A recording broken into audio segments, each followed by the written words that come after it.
Families, Siobhan Harris, Miami-Dade County School Board Vice Chair Monica Colucci, Alex Munoz with Miami-Dade Police, and Senator Ana Maria Rodriguez and Representative Alex Rizzo. What, oh, they let you in here, man? God. All right, good.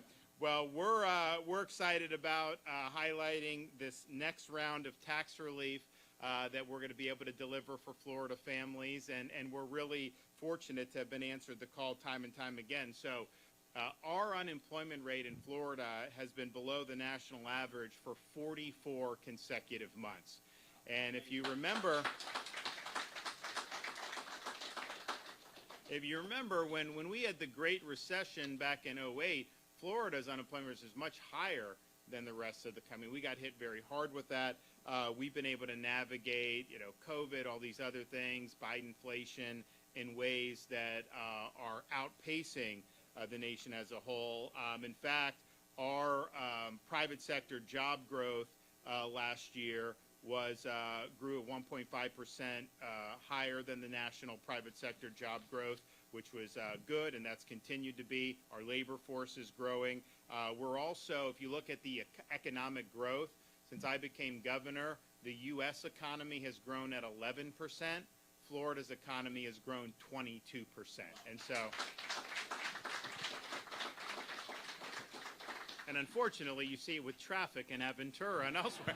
Look, I'm not telling everyone to come, but they want to come and they want to be here. Even in the summer months, it used to be like everyone. Now you go to like Boca, some of these places, you got families there year round. So we've got a lot of things that are going, but we have been able to really do that, offer a lot of opportunity for people. We are #1 in new business formations every year since I've been governor. #1 in net in-migration, I think every year since I've been governor, but certainly the last 4 years or so, and you guys see that in South Florida in particular. #1 in education 2 years in a row by U.S. News and World Report.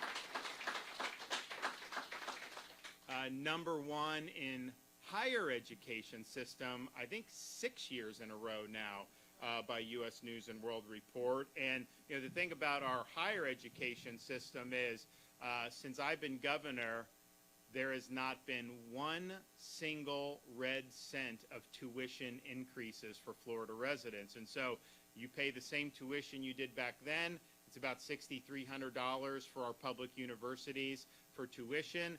Beat that somewhere else. I mean, you can't even get to a elementary school for $6,300.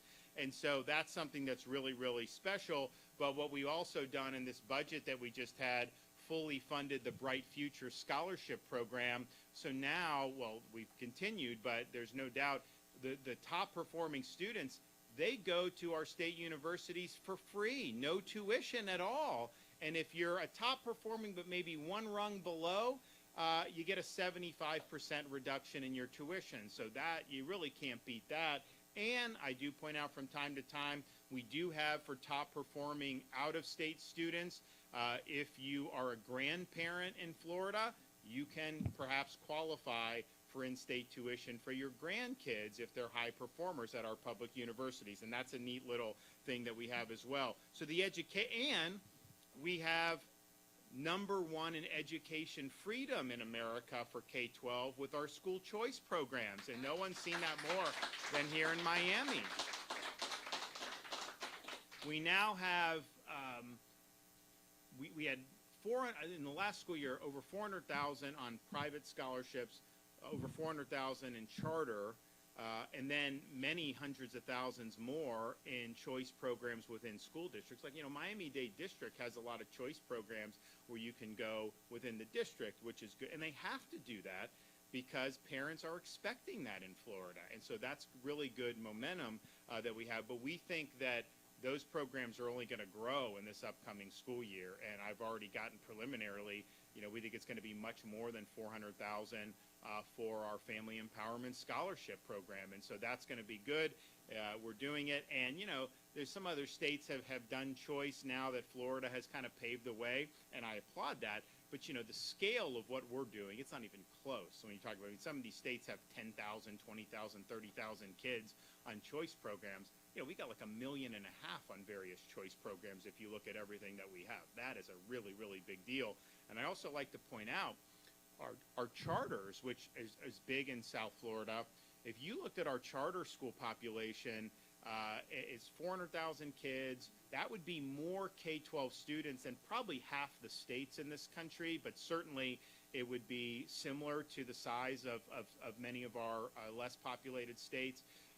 The population of our charter is disproportionately low income, disproportionately racial ethnic minority. If that population was its own state, those 400,000, it'd be one of the top 5 performing states in the country for K-12 alone. That's just the charter population. So we're excited about what we do in education. I think it all goes into what we're able to do with the economy. And oh, by the way, we just got ranked #1 in the nation for economy by CNBC. And that's 2 years in a row. Anytime we get ranked #1 by media, they don't want to rank Florida 1. They really don't. But the results speak for themselves, so they've got to do that. Of course, we have a AAA credit rating, better credit than the U.S. government. We have a massive budget surplus, and that's because we've made tough decisions. We basically could, you could spend like drunken sailors right now if you really wanted to in Florida because of how much cushion we have, but that's not responsible, and so we've really held the line there. I think since I've been governor, I've vetoed probably $7-8 billion worth of spending, and sometimes legislators don't like that, but sometimes some of them come to me and said, you know what, you were right by doing that, but the reality is because we've done that, since I've been governor, all the debt that Florida had in its entire history, from the 1800s until the present, we've paid off 36% of that total debt. And we wouldn't have been able to do that unless we were exercising the veto pen. And so we now have the lowest per capita debt, state debt, anywhere in the United States of America. So that is good. That means not only do you have an opportunity to succeed now, but we're not going to have a budget crisis in 5 years or 10 years as long as we keep doing what we've been doing. A lot of these states that people are fleeing from to come to Florida, they're on the brink of bankruptcy. You look at some of the cities like Chicago. They can't fulfill these pension obligations. Illinois, you look at New York, all these things. New York, really, the amount of taxing they do is unbelievable. Our budget, we have millions of more people than New York State does now in Florida, and yet our budget is half the size of New York State's budget, but we have better services, better roads, and higher performing education. So where is all the money going with this? And you know what they do? They tax people. The city is in disrepair from what it used to be when Giuliani and Bloomberg were in, and so you have a situation. You'll go and work for 25 years for the NYPD or FDNY, and then you retire to Florida. So they spend all the pension money here in Florida, not even spending it in New York. So that is not, they're in a vicious cycle where they're doubling down on bad policies. We're in a virtuous cycle where we're being able to do that. So we're proud of that, but we also look and say, what has happened in this country since 2021 is you've seen a serious run of inflation, and I know the media is trying to downplay it to be able to help Joe and now Kamala, try to get the election. But the reality is this has been a big problem for 300 plus millions Americans. Everything you buy has been impacted by this over the last 3 years.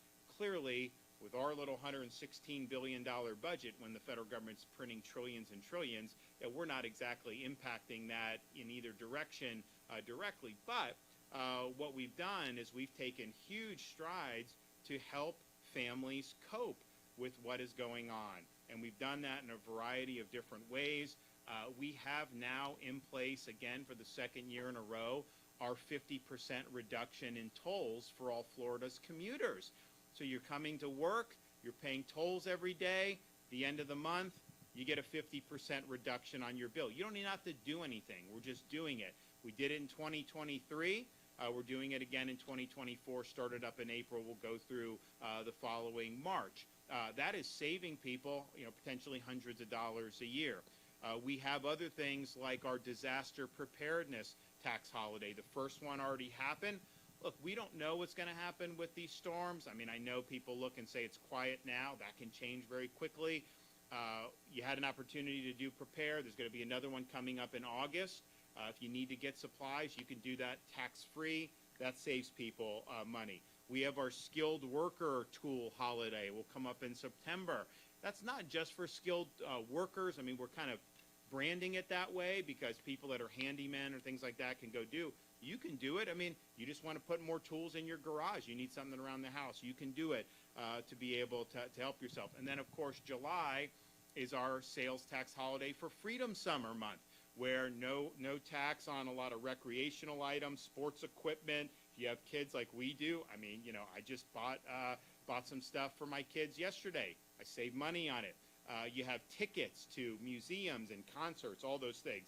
So that is welcome relief as well.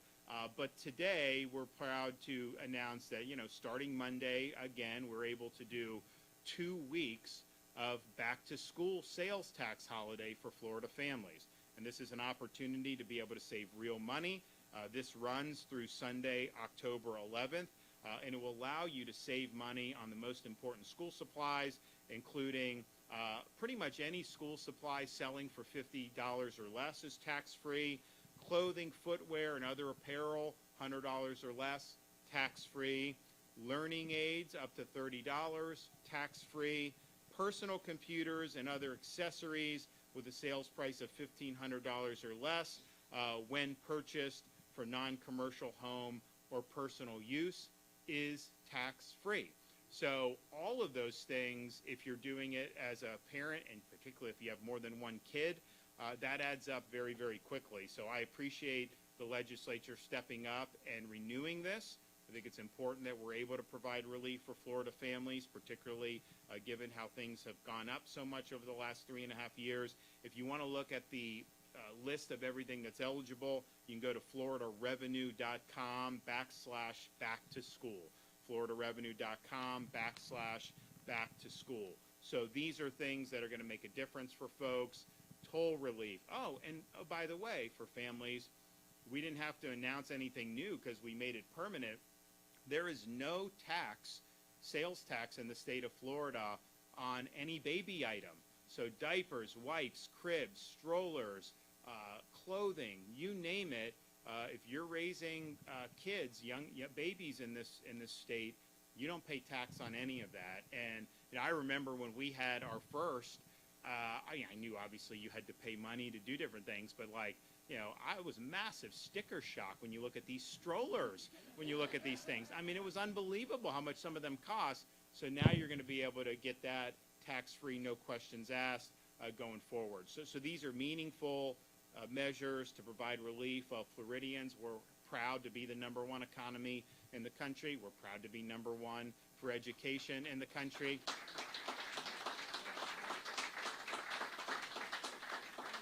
And we're proud to be able to be down here with you today. Now, I'm going to call up some more folks to be able to offer a few words. So we're going to start with Secretary Harris, the good Harris.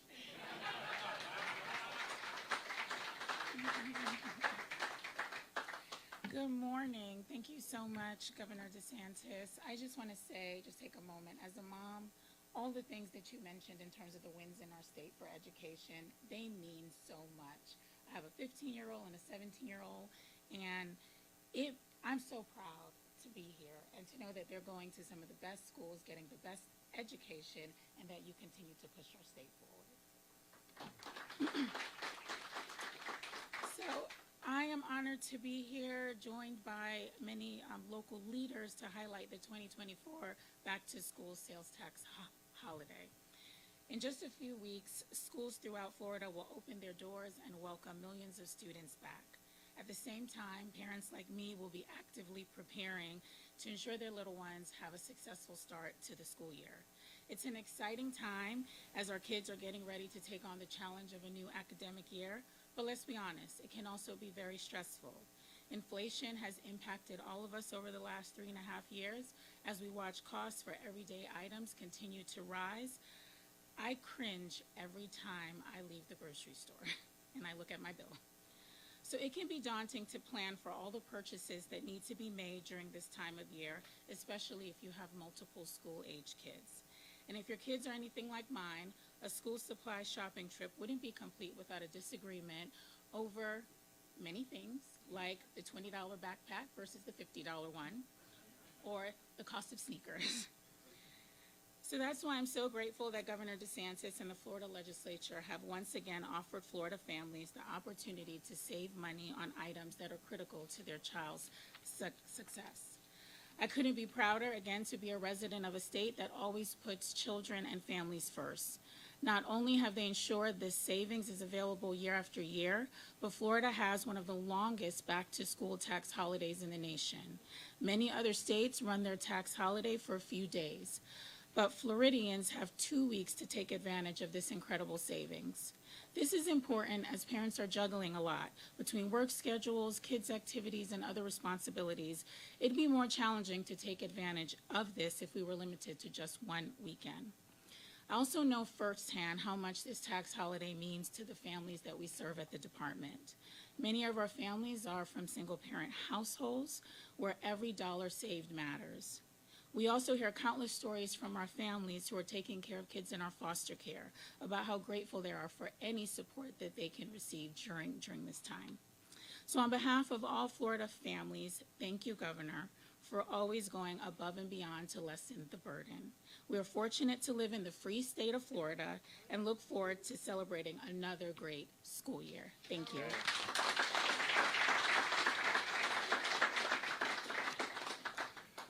And also just to report, I did a bet with the Premier of Alberta on the Stanley Cup Finals. And it was 3-0. People were riding high, and then it kind of got a little sideways, but we were doing so. If Edmonton had won, I was going to send like some Florida rum and like a key lime pie or something. But the fact that the Panthers won, we are now in receipt of 2 bottles of Canadian whiskey, 1 maple whiskey, 1 rye whiskey, and they are at the governor's mansion. When we have events in the ensuing weeks and months, that will be served, courtesy of the Premier of Alberta. So I just want to say I'm glad that we were able to be successful in that bet, and it tells you, like, if the Sunshine State can win the Stanley Cup 3 of the last 5 years, then there really are no limits to what we can do. Monica, come on up. Good morning, everyone. Thank you, Governor. Thank you for being such a leader. Thank you, especially as Vice Chair of the Miami-Dade School Board, for being such a leader in education, for making Florida not only the freest state in our country, but the freest in education, providing so much choice for parents, for allowing students to get the best educational fit that they deserve. And it's an honor to be here to share with you this back-to-school sales holiday tax announcement. It will benefit so many families across this great state. And Governor, if I'm not mistaken, this is the largest package in state history, if I'm not mistaken, so thank you for that. As I said earlier, I'm the Vice Chair of Miami-Dade County Public Schools, the largest in the state, largest district in the state, and the 3rd largest in the entire country. And thanks to our great governor, Florida, as he said, is the education state. Our parents are empowered, our students are excelling, and our educators are supported. And Miami-Dade County is proof of that. Just yesterday, the Florida Department of Education announced district grades and school grades, and I am so proud to report that Miami-Dade County is, for the 5th consecutive year, an A-rated school district.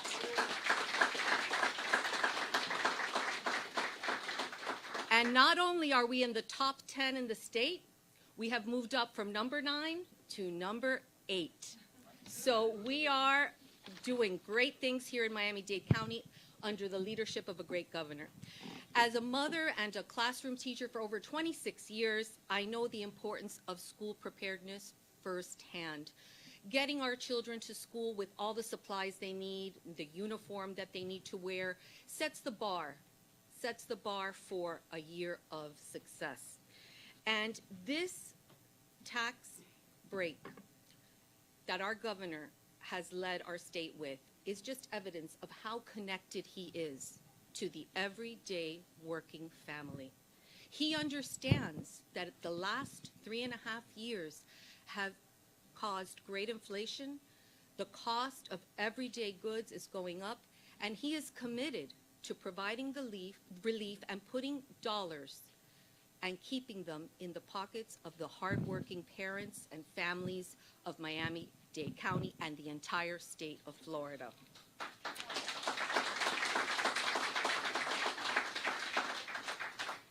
I host a variety of backpack distributions, and I can see the need in our community as parents come out.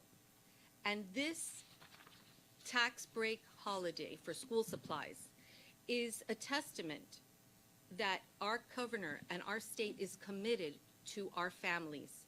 They're committed to doing what's best, putting students first. They see the impact of education, and they know that the much needed relief for hardworking families who want to make sure their kids have everything they need is at hand, while the pressure of of everyday cost is at hand. So thank you, Governor DeSantis.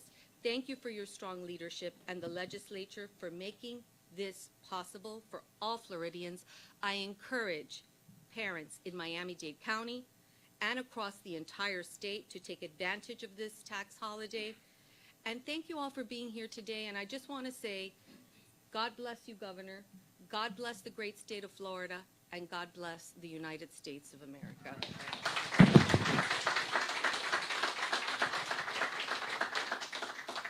And Miami-Dade School District is the highest, so it's an A-rated in Florida, of course, but it's the highest performing urban school district in the entire United States of America. And so that's something that I think is really significant. And there are districts in Florida that may have performed higher, and not to take anything away from them, but I mean, Miami is, you got 2.8 million people. You've got a lot of different languages that go in. I mean, this is not the same as like St. John's, which does a great job, but it's just a different, you're servicing, I think, a wider variety of kids and families. And so to be able to have that outcome, is really, really positive. And that is not easy to do. And I know they've got more to do, and I know they're going to continue to work well going forward.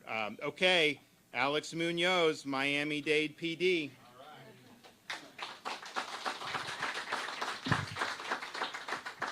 Good morning.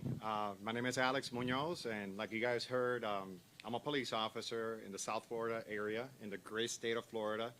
A lot of people may know me as that guy they give him the ticket, or the guy hiding behind the tree with a radar gun. But at home, I'm a father, and I'm a husband, and I'm a father of 3 amazing boys. AJ, the 17, my middle son, Andres, is 13, turning 14, and my youngest, Adrian, he's 7, turning 8 years old. Yeah, there's a big gap there. It was a surprise. It's no secret that inflation has impacted our nation. And Governor DeSantis, with his legislative team, came together with the back-to-school sales tax holiday. And this is going to help out thousands of families just like mine. When you go and you pay and you see what you have to pay when you go to register, it hurts, because you want to provide for your family, as a hardworking person. And when you lay down and you watch TV, you see the madness is going around the world. How do you ensure to your kids that everything is going to be okay when everything that comes out on TV is just so negative? But at least I go to bed at night feeling comfortable and feeling good, knowing that we have a governor that stands for law and order, a governor that backs the blue, and a governor that puts our children in the forefront. So thank you and God bless.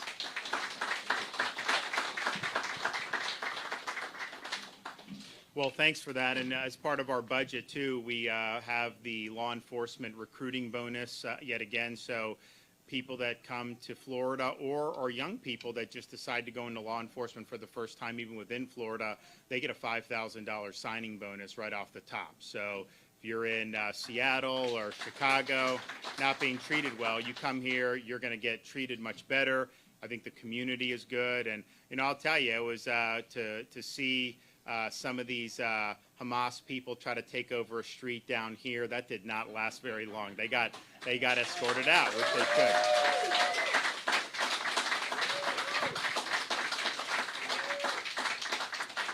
And it is quite a contrast to what we saw yesterday in our nation's capital. How you would allow Hamas people to deface statues and buildings, to take down the American flag off a train station and to burn the flag and then put a Hamas flag up, that was a complete disgrace. Why aren't those people being arrested and prosecuted? I know they did that in other situations, but they don't want to do it in this one. That conduct should not be tolerated. You do not have a right to write death to America on a public statue with spray paint. You don't have a right to scribble Hamas on public buildings. You don't have a right to take on a public flagpole our American flag down and desecrate it and then put up a Hamas flag. So that would not have flown. That would not have been able to go in Florida. We would have stopped that. I have no doubt every jurisdiction in this state would not have allowed that to happen. Those folks need to be held accountable for what they're doing. But we also need to look as a country and recognize what we've seen since October 7th has been an outburst of anti-Semitism like we have not seen, certainly in my adult lifetime. No one has done more than the state of Florida to combat anti-Semitism. If you look, since I became governor, first year as governor, we did the anti-Semitism bill for the universities to make sure we weren't becoming BDS factories. If you look at what we've done to give money for security for Jewish day schools, we've been doing that long before October 7th.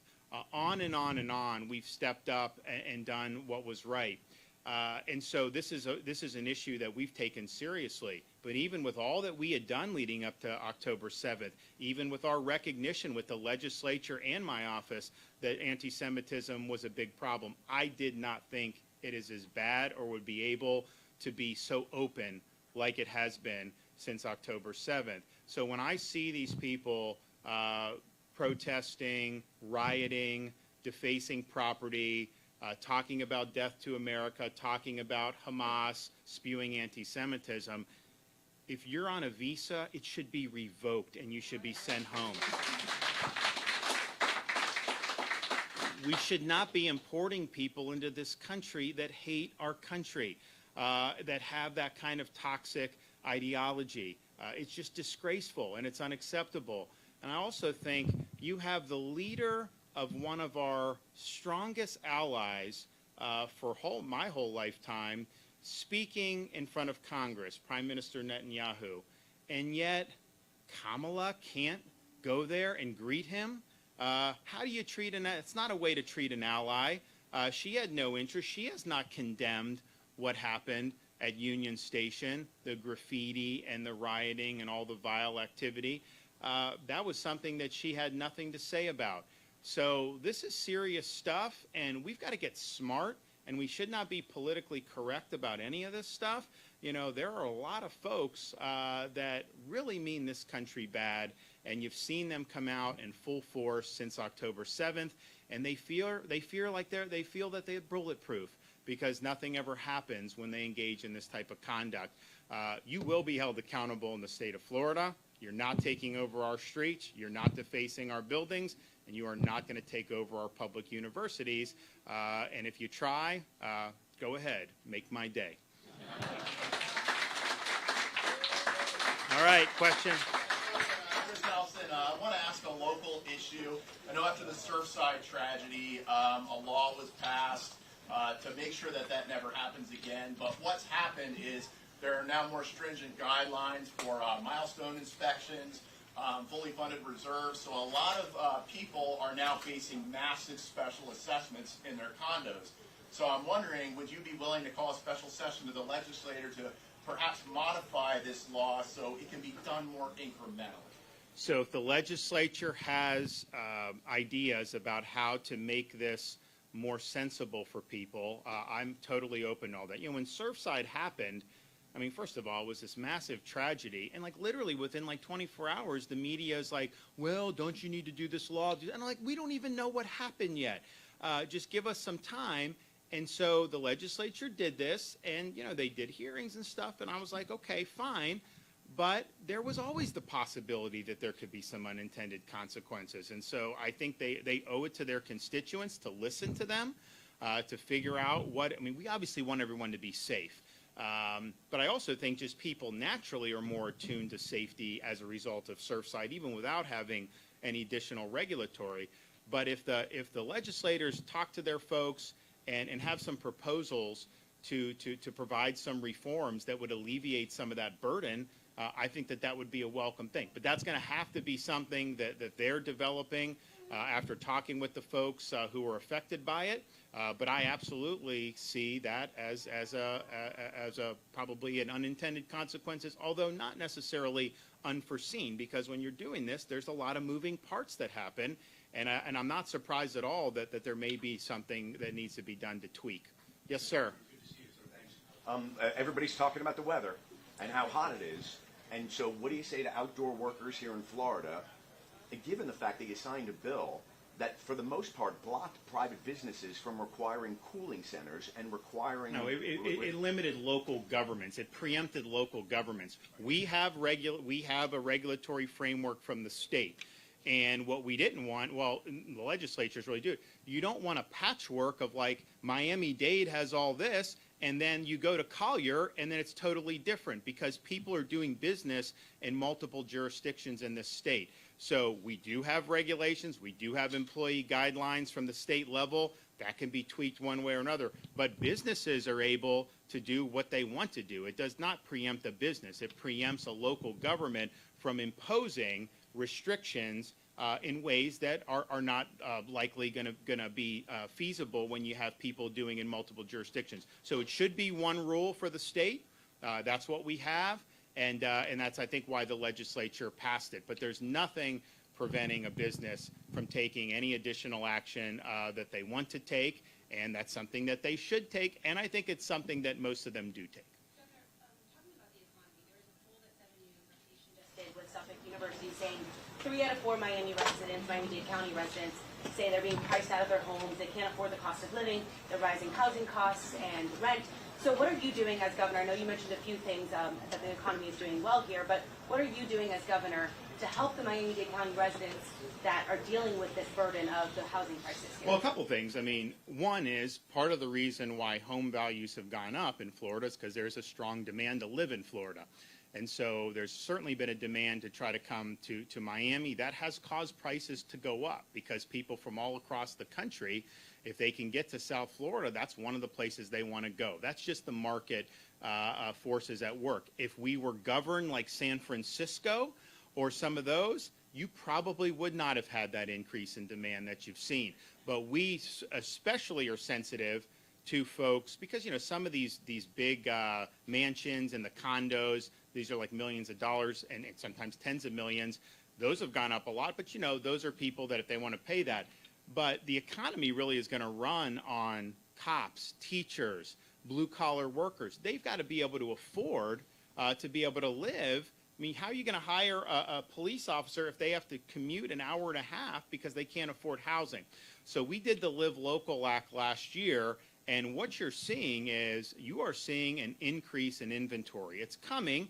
It's not all come to the market. You have seen rents stabilize compared to where they were in the 2 years previously, and a lot of it's just the increased supply. So that was a piece of legislation. It's not rent control like the left would do, but it recognizes we need to provide incentives, we need to streamline permitting, we need to make sure that the zoning is not inhibiting the ability to have particularly multifamily homes and apartments. So that is being done, and that is going to make a difference. There's no question about it. And then what we've been able to do through things to alleviate, we did My Safe Florida Home program. You can get grants, thousands of dollars of grants to be able to make improvements, storm improvements to your home, and then you get a reduction in the cost of your insurance coverage, which is something that a lot of Floridians have done.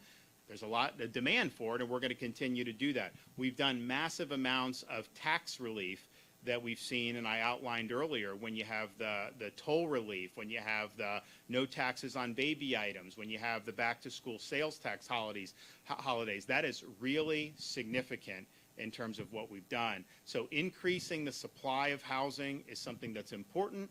The policies that we've been able to work with the legislature on are doing that in ways that are really, really positive. But one thing we shouldn't be doing, I was in the Tampa Bay area yesterday, and they asked me about the school board of Hillsborough County is badgering the county commission to do a sales tax or do a property tax increase on the ballot.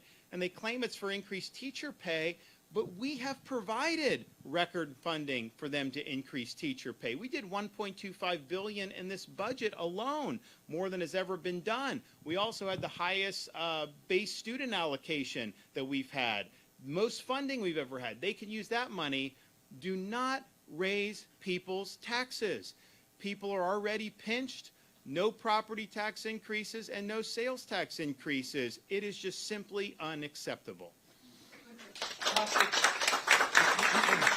is Dr. Barry Burak. I'm a second generation Miami. I graduated Gables High, and I don't see any improvements on Gables High or other schools in Dade County. And I'm wondering what we can do to help them. Well, I appreciate that. I don't think if you look statistically to say there hasn't been improvements in education here over the last decade, there has been. I mean, the numbers speak for themselves. I think part of the reason that is because we've really leaned in on empowering parents to choose the best school for their child. So Miami-Dade County, this was even before we did the big family empowerment expansion.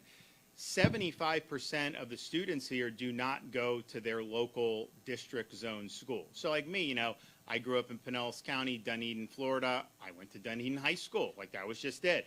Now, 3/4 of the students go somewhere else. Maybe a private, maybe a charter, maybe a public school within the district, but not the one that they was just in their neighborhood. So that's given parents the ability to have meaningful choice regardless of income, but it's also causing the schools to have to up their game and be able to try to attract students. Because if you're not doing a good job, the parents have the means now to be able to choose another course. And so I think that's been really important. I also think it's important that we have high standards and that we try to meet those standards.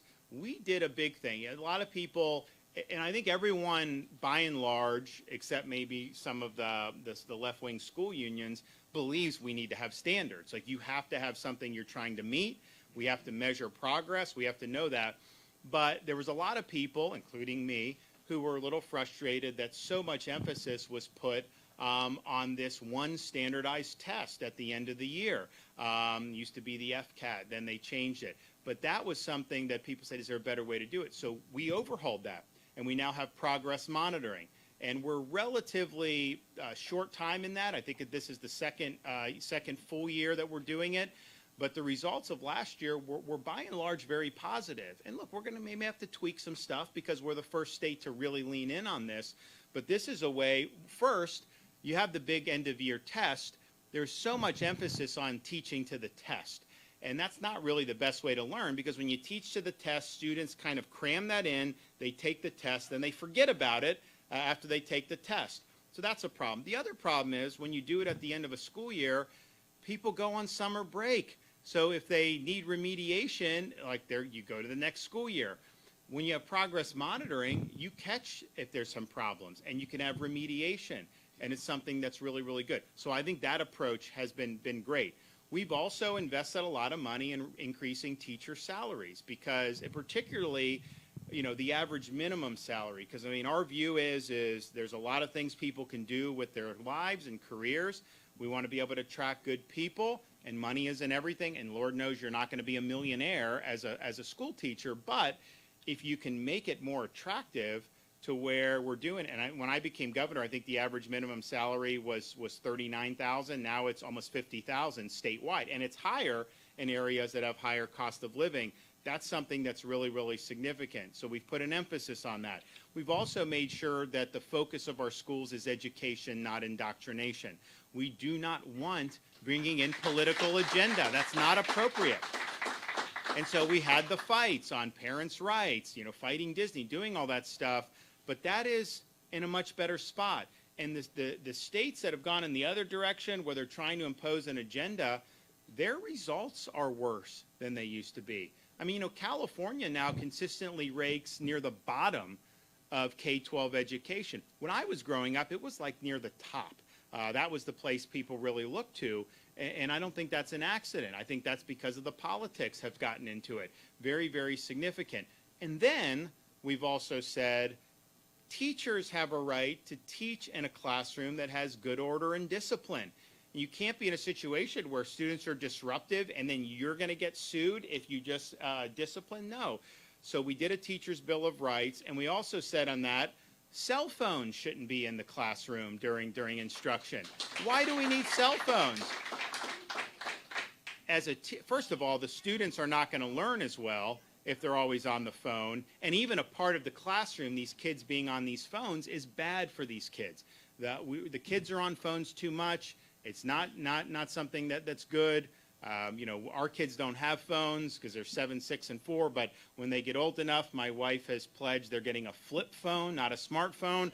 I don't even know if they'll make those anymore by then, but that's just the nature. So having those on in the classroom when you're doing that is not good for students. It's also demoralizing for teachers. Like, why do you want to work hard to prepare lessons and you show up and there's 20 kids that are buried in their phone? It's not something that a lot of people would want to be doing. So that's been really good. So we've taken a lot of strong, and I think in some respects, some of the disorder and the nonsense we see in the rest of society is in some ways rooted in this. We have made an emphasis on teaching American civics and our Constitution and what it means to be an American more than anyone else has done. And I just think that all these students, when they become citizens and they get out of our school system, they got to have a foundation to understand, what does it mean to be an American? What are the ideals and principles that are supposed to unite the country? Part of the reason we have so much divisions is because we don't really have a common set of framework anymore like we used to. And I think part of it is because they stopped really focusing on that in schools for a long, long time. We're doubling down on it in Florida because we think it's really, really important. So, but all of that's great, and we're happy to lean on that, and we're happy that we're ranked #1 2 years in a row in education. But we can do everything right in the legislature with Alex, a governor, whoever else. You got to have the local folks also swimming in the same direction. And so the school board here in Miami-Dade, they've leaned in to these issues in ways that have benefited students and families. Not every school district in the state has done that. Most have, but not everyone has done that. And so you can get good policies generated at the state level if you have a school board that's trying to frustrate that. Then it makes it really, really difficult. And I think that there's definitely a handful of school boards in this state that are certainly not with that program, that they want to go and do their own agenda. And not coincidentally, a lot of times the performance reflects that mindset, and it's not great performance. I want to go back to the speech yesterday about Benjamin Netanyahu. You're standing in Aventura, which is arguably one of the biggest Jewish communities in the whole country. What does that message send to those Jewish communities, the fact that both Kamala Harris and Joe Biden avoided that speech? I think the message is very clear. They are not friends of the state of Israel, and they are not friends of the Jewish people. You would be out there blaring from the rafters against what Hamas did if you wanted to show leadership. Yet they're very silent. Why? Why is Harris silent? Because she has to appeal to the Hamas caucus in her own party to be able to win election, or at least she thinks that that's the case. And I just think it's disgraceful to be able to see that. I think it's disgraceful that you wouldn't recognize a strong ally. You know, look, I mean, I have some background in the Middle East, you know, being in the military, serving in Iraq, and I've gotten to know that part of the world, you know, both as a U.S. congressman and even traveling over there as governor. There is one country we can depend on in that region, and that is Israel. That's the only one we can count on through thick and thin.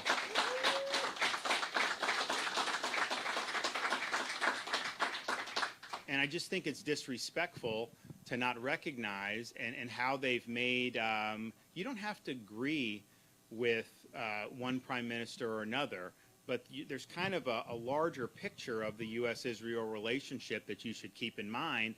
And I kind of feel because the left has made Netanyahu a boogeyman, that they're trying to keep their distance or even be very negative about it. And that's just that's not leadership. That's not what you do. You got to do what's right. Not everything you do as a leader is going to be politically beneficial. But the question is, are you going to be willing to rise above that, particularly at a very perilous time like we face now, to see what has happened, first of all, over there, but then to see what has happened in our own society, our own college campuses, Columbia University, some of these other areas. It's really been sickening. So I think that people, not just in Aventura, but throughout this region and really throughout the state of Florida, can take comfort in the fact that Florida has stood against all of that garbage from day one, and we don't put up with it. And we've done that by putting our money where our mouth is, whether it's things like security for Jewish day schools. When October 7th happened, we had Florida Highway Patrol helping out at synagogues. I mean, we did a big mobilization to make sure that we weren't letting any of our citizens just be sitting ducks for some Hamas terrorists to try to take advantage of. And that was something that was, I think, very effective that we were able to do that. We've also, long before October 7th, we've beefed up Holocaust education in our schools, and we have strong Holocaust standards. You know, you'll still see people out there trying to say that the Holocaust didn't happen. These are people that will go online and say this stuff. And I just met a 102-year-old survivor right out here. You know, 5-10 years down the road, we're not going to have anyone that has the firsthand knowledge. So we have to be carrying on the truth about what happened and the truth about the message to say never again. So we're doing that in our schools, and we're really proud to be able to do it. So I think this state has responded very positively, and you don't even have, you can look at the legislature, you can look at what we've done on that. I can tell you in the last 3 or 4 years, we've been the #1 place, particularly Orthodox and religious Jews, to move to anywhere in the United States just about, and maybe even outside of Israel, anywhere in the world. That would not happen if we let the Hamas caucus run the show here. That wouldn't happen if we weren't strong on all these different issues. And so when I ran for governor way back at 18, I said, you know, Florida will be the most pro-Israel state in the United States, and we've delivered on that promise and then some. Thank you, guys.